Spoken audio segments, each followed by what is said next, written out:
السلام علیکم ورحمۃ اللہ وبرکاتہ۔ محترم ناظرین، سب سے پہلے آپ یہ مفتی حنیف قریشی صاحب کی ویڈیو جو ہے اس کو سماعت کیجئے گا، پھر اس پر ہم بات کریں گے۔ سر، حال ہی میں آپ کے مسئلے کی ایک بہت بڑی جماعت تحریک لبیک پاکستان پر بڑا سخت قسم کا کریک ڈاؤن ہوا اور بڑی شہادتیں بھی ہوئی ان کی، کیا کہنا چاہیں گے؟ غلط ہوئے پاکستان میں۔ دیکھیں، ہمارا ہمیشہ سے یہی ایک رہا ہے کہ آپ ماورائے عدالت کسی کو بھی آپ قتل نہیں کر سکتے، ٹھیک ہے؟ تو اس طرح سے تو پھر آپ کی کوئی کسی کی جان، عزت، مال محفوظ نہیں ہے۔ پھر یہ جو جمہوری ملک ہونے کا یہ کیا مطلب ہے؟ ٹھیک ہے، تو انسیڈنٹ ہوا ہے، بڑا درد ہے، دکھ ہے پورے پاکستان کے. مجھے نہیں، ہر مکتبہ فکر کو، ہر سیاسی جماعت کو اس حوالے سے بڑا دکھ ہے کہ ایسا نہیں ہونا چاہیے تھا. اس میں جو سیولینز کی جانیں گئی ہیں، جو ٹی ایل پی کے کارکنوں کی جانیں گئی ہیں، جو وہاں پولیس والے، سارے ہمارے مسلمان بھائی ہیں. تو بھائی یہ بالکل غلط ہے، ہم تو اس کو بالکل کنڈیم کرتے ہیں. جو شادیں ہوئی ہیں جس طرح سے بھی ہوئی ہیں غلط ہے. مفتی صاحب، ہمیں علماء کرام کا جو کردار ماضی میں دیکھنے کو ملتا ہے وہ یہ ہے کہ جب ظلم ہوتا ہے وہ ظلم کے خلاف کھڑے ہوتے ہیں اور حق کے ساتھ کھڑے ہوتے ہیں. لیکن اگر تحریک لبیک پاکستان کے حوالے سے جو کچھ ہوا یہ ظلم تھا تو آپ لوگ خاموش تماشا نہیں، کوئی نہیں خاموش، سارے بولیں بھائی جتنا بول سکتے ہیں. بات تو یہ ہے کہ ہم ریاست کے خلاف بندوق تو نہیں اٹھا سکتے. پھر ہمیں تو ان میں کیا فرق رہ جائے گا، وہ جو بی ایل اے والے ہیں یا جو طالبان ہیں. ہمارا تو مسئلہ بنیادی طور پر اس کی تربیت یہ ہے کہ اپنے ملک کا خیال کرنا ہے، اپنے اداروں کا خیال کرنا ہے. بہت ساری دفعہ ہمارے لوگوں کے ساتھ زیادتی بھی ہوتی ہے، لیکن اس ملک کے لیے، امن کے لیے ہمارے بزرگوں نے ہمیشہ یہی تربیت کی ہے، یار صبر کر جائیں. تو یہاں پر بھی ہمارا داد دیکھ لیں کہ اتنا بڑے معاملات ہوئے ہیں، کسی نے نہ وردی کو گالی دی ہے، نہ ملک کو گالی دی ہے، بلکہ الٹا اداروں کے ساتھ محبتوں کا اظہار بھی ہوتا رہا. ابھی آپ آپریشن بنیاد مرسوس میں دیکھیں، پورے پاکستان میں کون لوگ تھے جو سب پر صف اول میں فرنٹ پہ آ کر اپنی افواج کے ساتھ کھڑے ہوئے. صاحب یہ سوال اس لیے پوچھا کہ ٹی ایل پی کے جو نائب امین ہیں ظہیر الحسن شاہ صاحب، ان کو قید کی سزا ہو گئی. اسی طرح جو علامہ سعد حسین رضوی صاحب ہیں، علامہ انس حسین رضوی صاحب ہیں، وہ ایک لانگ پیریڈ سے جو ہے وہ غائب ہیں. اسی طرح ان کے علامہ خادم حسین رضوی صاحب کے مزار جو ہے وہ اس پر پولیس کا جو ہے وہ پولیس کی تحویل میں ہے. وہ تمام تر معاملات، تو اس پر کیا کہنا چاہیں گے؟ دیکھیں، بنیادی طور پر جو مجھے یہ نہیں پتا کہ ان کو جو 35 یا 37 سال کی قید ہے اس کے مجموعی ان کے دفعات ہیں، لیکن جو پہلی چیز میرے ذہن میں وہ فائز عیسیٰ صاحب کو جو انہوں نے دھمکی دی تھی، وہ جو انہوں نے فیصلہ کیا تھا مبارک ثانی کیس میں، تو اس کے خلاف شاید ان کو کیس سزا سنائی ہے. پہلی بات یہ لوئر کورٹ کا فیصلہ ہے، آگے ہائی کورٹ بھی ہے، سپریم کورٹ بھی ہے. یہ آگے وہ میرے خیال میں یہ چیلنج ہو جائے گا اور یہ چیز ختم ہو جائے گی. ایک انڈرسٹوڈ سی باتیں نظر آ رہے ہیں. اس کی وجہ یہ کہ بھائی ایک بندہ جس فیصلے کو خود چیف جسٹس صاحب نے ریورس کر دیا، مسئلہ بھی ختم نبوت کا ہے، تو ایک آدمی کا غم اور غصے کا اظہار کرنا جس پر اس نے ایکٹ نہیں کیا، نہ ان کی طرف سے کسی نے اس قانون کو ہاتھ میں لیا. یا تو ہوتا نا کہ کوئی بندہ اٹھتا اور ان کی چیز کو دیکھ کر قانون کو ہاتھ میں لے کر حملہ کر دیتا، تو ایک الگ بات ہے. اور پھر یہ کیس ہوئے بھی ایک زمانہ گزر گیا اور اس کے بعد وہ چیف جسٹس صاحب ریٹائر ہو کے باہر بھی چلے گئے اور آپ بعد میں ابھی ان کو اس چیز میں وہ کر کے تو اتنی لمبی سزا سنا دی گئی ہے. تو میں یہ سمجھتا ہوں یہ انشاءاللہ یہ چیز تو ان کو ریلیف مل جائے گا. لیکن میں یہاں منافقوں کو تھوڑا سا چاہتا ہوں کہ وہ ان کو بھی تھوڑا جسے کہتے ہیں نا جی تشتزمام کیا جائے.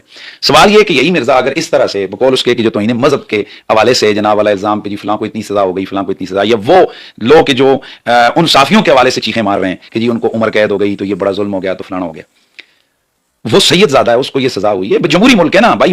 دیکھیں، میں اپنی زبان سے، مجھے آزادی اظہار رائے کا حق حاصل ہے، میں اپنی زبان سے اظہار تو کر سکتا ہوں. آپ تو سپریم کورٹ کے فیصلوں کو، مطلب پیپل پارٹی کی شہید کہتی ہے ذوالفقار علی بھٹو کو، تو اس کو تو بھائی عدالت نے پھانسی دلوائی ہے، تو پھر وہ شہید کیسے؟ ٹھیک ہے، بہت سارے آپ کے فیصلے. یہی نواز شریف صاحب جس وقت یہ نائل ہو کر ان کو پتہ نہیں 31 سال کی قید سنائی گئی تو یہ ججوں کو گالیاں دے رہے تھے. یہ سارے لوگ سپریم کورٹ پہ حملہ بھی ان کے دور میں ہوا ہے. تو اس کا مطلب ہے کہ آپ ریاست پاکستان کے اندر رہ کر کسی جج کے فیصلے کو جو آپ کے لیڈر کے خلاف ہو تو آپ اس کو کہہ سکتے ہیں یہ غلط ہوا ہے. تو یار جو ناموس رسالت کے حوالے سے کوئی جج غلط فیصلہ کرے اور ہم سمجھ رہے ہیں کہ یہ غلط ہے، تو ہم اس کو اگر غلط کہیں تو انہیں عدالت کیسے ہو گئی؟ صحیح ہے. تو اب مسئلہ یہ ہے کہ یہی مثال طور پر یہ مرزا جیل میں ہے، کل اس کے خلاف ٹرائل کورٹ اگر فیصلہ غلط دے دیتی ہے، مثلا ایک اسلامی نظراتی کونسل نے، وہ بھی تو ایک آئینی ادارہ ہے نا، اس نے اس کے خلاف یہ کتنے بکواس کی ہیں، تو کیا اس کو کس نے دیا کہ ان کے خلاف یہ بکواس کرے؟ تو یہ کہے گا بھائی میرا حق ہے کہ میں ان کی ان چیزوں کو جناب والا چیلنج کروں. تو اسی طرح ہمارا حق ہے کہ ہم آزاد ملک میں رہتے ہیں کہ بھائی ہم کہیں کہ ججوں کا یہ فیصلہ غلط ہے، اس کے ایک قانونی فارم ہے، یہ غلط ہے تو ہم اگلی کورٹ میں چلے جائیں گے. لیکن میں پوچھنا چاہتا ہوں کہ جہاں باقی معاملات میں آپ اگر یہاں کسی گستاخ کو سزا ہو جائے عمر قید یا اس کو سزائے موت، تو پورا میڈیا چیخیں مارتا ہے، سارے لوگ آئے اینکر شہزاد خان زادہ جیسے اور ارشاد بھٹی صاحب جیسے اور یہ سارے لوگ چیخیں مارتے ہیں. تو ایک یار سید زادے کو ایک سزا ہوئی ہے، اس پہ کیوں نہیں بولے آپ؟ ٹھیک ہے. تو مجھے نہیں پتا وہ ڈیٹیل کے باقی فیصلے کیا. میں تو ایک جو چیف جسٹس کے حوالے سے بات ہوئی ہے کہ اس کے حوالے سے میں نے جو ہے وہ صرف بات کہی ہے. تو کہنے کا یہ مطلب ہے کہ فیصلہ انسان کر رہے ہیں نا جج. تو یہاں کتنے فیصلے ہیں جن کو پچھلی کورٹ اور کہہ رہی ہے اگلی کورٹ ان کو ریلیف دیتی ہے، تو اس کا مطلب پچھلی کورٹ کا فیصلہ غلط ہے نا. اگر ہائی کورٹ فیصلہ دیتی ہے تو سپریم کورٹ اس کو، اچھا چلے میں آپ کو ایک اور بھی بتا دیتا ہوں. سپریم کورٹ نے مبارک ثانی کیس کے اندر کیا دیا تھا؟ مبارک ثانی کو کیا کیا تھا؟ ضمانت دی تھی. مرزا صاحب جو چیخیں مار رہے ہیں نا، ہائی کورٹ نے ضمانت دی ہے، بری نہیں ہوا ہے، ضمانت دی ہے. تو میں پوچھنا چاہتا ہوں کہ سپریم کورٹ نے کیا کیا؟ مبارک ثانی کو ضمانت دی. لوئر کورٹ نے 25 سال سنا دی.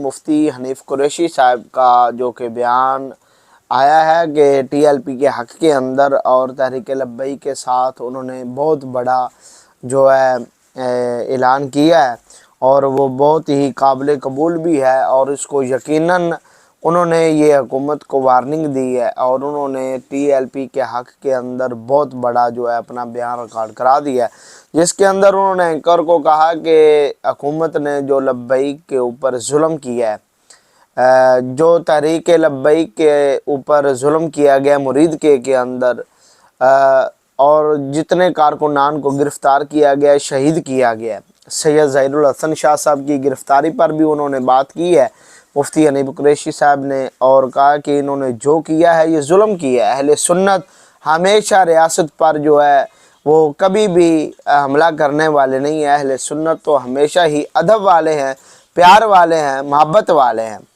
تو محترم ناظرین، مفتی حنیف قریشی صاحب کا یہ بیان یقیناً جو کہ دلوں کو چھونے والا ہے، اور انہوں نے بہت سی غلطیاں بھی کی ہے جو کہ ہم نے یقیناً پہلے جانی بھی ہے، اور یقیناً یہ قابل قبول بات ہے کہ اہل سنت نے کبھی بھی ریاست کے خلاف ہتھیار نہیں اٹھایا، اور کبھی بھی انہوں نے ریاست کے معاملات کے اندر عمل دخل نہیں دیا۔ لیکن جب سے، حالانکہ سیاست کرنا کوئی جرم نہیں ہے، انبیاء علیہ الصلوۃ والسلام کی سنت مبارکہ ہے سیاست کرنا، تو اسی وجہ سے اہل سنت کے بہت بڑے پلیٹ فارم پر اگر سیاسی جماعت بنائی گئی ہے تو پھر ان پر یہ ظلم کیوں کیا گیا ہے، ان پر اس طرح گولی کیوں چلائی گئی ہے؟ یہ سوال ہر مسلمان کا، ہر پاکستانی کا، ہر اہل سنت کے فرد کا ہے، جس پر کہ ہم آج اب بات کریں گے۔ اور مفتی صاحب کا جو کہ پہلے آپ نے کلپ سماعت کیا، جس کے اندر انہوں نے بتایا کہ جو بھی حکومت نے کیا ہے یہ بالکل انہوں نے درست نہیں کیا۔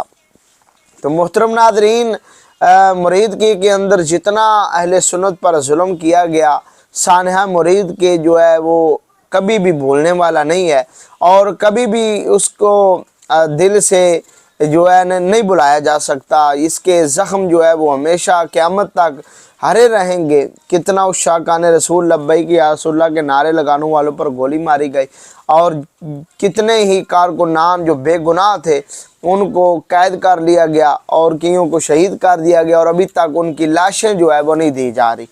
تو محترم ناظرین، اس کے ساتھ ساتھ ہم بات کریں گے کہ صرف یہ مفتی حنیف قریشی صاحب کا نہیں، بلکہ مفتی اعظم نے بھی یہ بیان ریکارڈ کرایا۔ انہوں نے کہا کہ بہت بڑا بیان، انہوں نے کہا کہ فی الفور جتنے کارکنان گرفتار ہیں ان کو رہا کر دیا جائے، اور اس کے ساتھ ہی انہوں نے یہ بھی کہا کہ جن کو لاشیں نہیں دے گی ان کی لاشیں ان کے ورثاء کو دی جائے، اور جن پر FIR کرائی گئی ہیں، درج کی گئی ہیں بے بنیاد، ان کو فی الفور ختم کر دیا جائے، اور TLP پر جو پابندیاں ہیں وہ بھی مکمل طور پر ختم کر دی جائیں۔ اس کے ساتھ ہی مفتی اعظم نے یہ بھی کہا ہے کہ یہ معاملات کو بہت جلد ہینڈل کر دیا جائے۔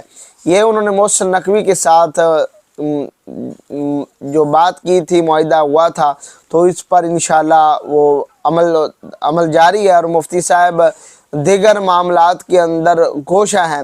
اللہ پاک ان کو کامیابیوں سے نوازے، اور انشاءاللہ بہت جلد مسجد رحمت للعالمین کو بھی کھول دیا جائے گا، جس پر اہل سنت کا ایک مرد نہیں بلکہ ہزاروں علماء مشائخ جو ہیں اس پر کام کر رہے ہیں، جو کہ تحریک لبیک کا دل و جان سے پیار کرتے ہیں، اور تحریک لبیک ایک ایسی جماعت ہے جو پرامن ہے، اور ایسی جماعت ہے جس کے پلیٹ فارم پر